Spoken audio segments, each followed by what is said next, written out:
Hi, my name's Harriet Farr, and I'm going to share my story with you. And mine is one about an emptiness and filling that emptiness. Start out with a quick backstory. I moved to this country when I was 2 years old from Wales with my parents and my older brother. We came to this country knowing no one, and my childhood was a great one for the most part. Except nobody talked to me about God, and I didn't grow up going to church. However, I did pray to God all the time, and I just knew He existed, but that was the extent of it.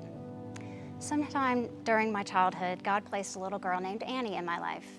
And Annie is a Southern Baptist. Her family went to church 3 times a week, twice on Sundays and once on Wednesdays. And I always used to look at her family and just be in awe of this great relationship they all shared and this love of Jesus that they shared, and it's something I really longed for.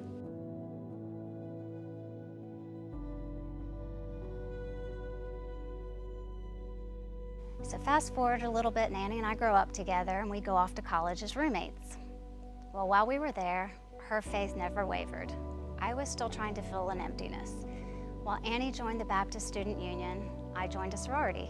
When Annie went to church services on Sunday, I went to the late brunch buffet. She did invite me to some Bible studies, and I attended, but to be honest, I didn't feel like I quite fit in. I couldn't recite scripture, and I didn't understand all the lingo that they were using. But from being around this group of Christians, I did realize that the God I believed in as a child was real. So fast forward to us graduating, and Annie goes on to become a NICU nurse, a neonatal intensive care unit nurse. And in 2002, I marry my college sweetheart and also attend nursing school.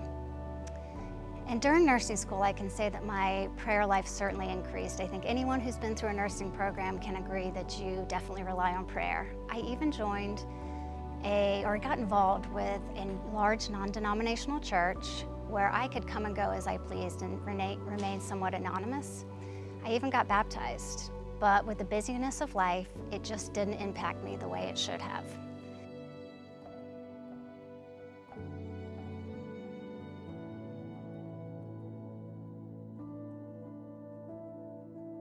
It was also during that time we met some new neighbors, Patrick and Jennifer Schroeder, who are members of Coastal.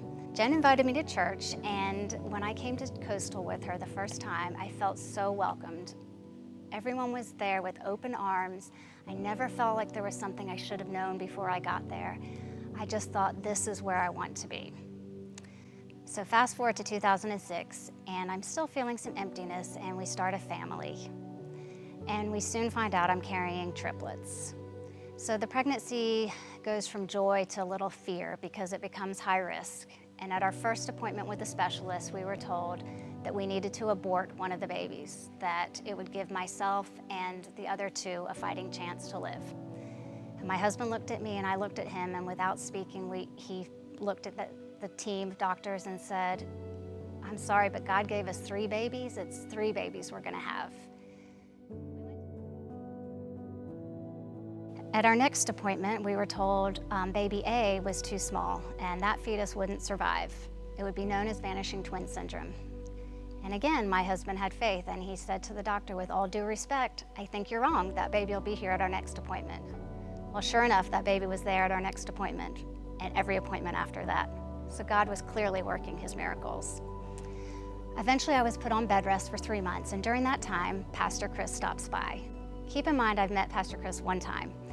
And I couldn't even get off the couch to let him in. The poor guy had to climb over boxes of diapers and wipes that we were stockpiling and make his way to the couch. And there we sat and talked, and then eventually my cats would join him. And for anyone that knows PC knows he's horribly allergic to cats. This is not something I knew at the time, and I still feel a little guilty about today. But we had this wonderful talk, and while he was there, he said, "I just want you to know the church is praying for you." I thought, wow, this group of people I don't even know is praying for me and my family. How awesome is that? So the babies arrived 2 months early. Kate, Elliot, and Sarah, beautiful little girls, but they were tiny, 2 and 3 pounds. This is actually the second size diaper they wore. They would all have their own medical problems that we would face, and sadly during this time, postpartum depression kicked in for me, and I have never felt so empty in all my life. Even though I had this new big family in front of me, I just felt hollow. And one night stuck out in particular.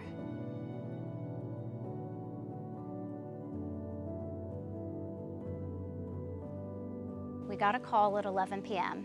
and we knew this was bad news. And it was the NICU calling to let us know that Kate, our baby A, who was not supposed to be here, was doing poorly and she would need to be transferred to a higher level of care.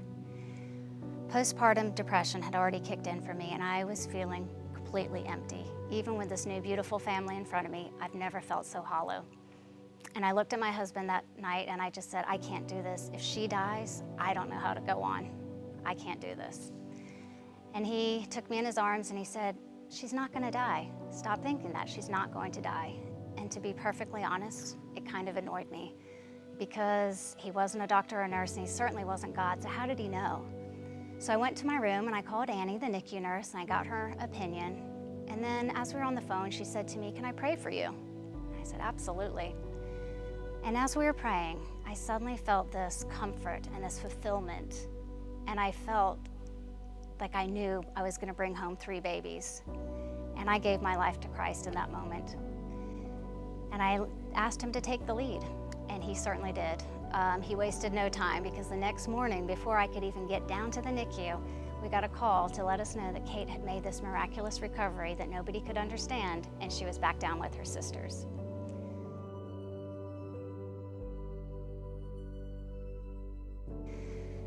So we're now 13 years into raising triplets, and they're beautiful, healthy, happy young ladies involved in many activities and the church. And I can say that with my ever-growing faith, my relationship with Christ, and my coastal family surrounding me, I've never felt that emptiness again. And I just want anyone that's listening to feel the same way. So in closing, I'd like to share a verse from Ephesians. May you experience the love of Christ, though it is too great to fully understand. Then you will be made complete with all the fullness of life and power that comes from God. Ephesians 3:19.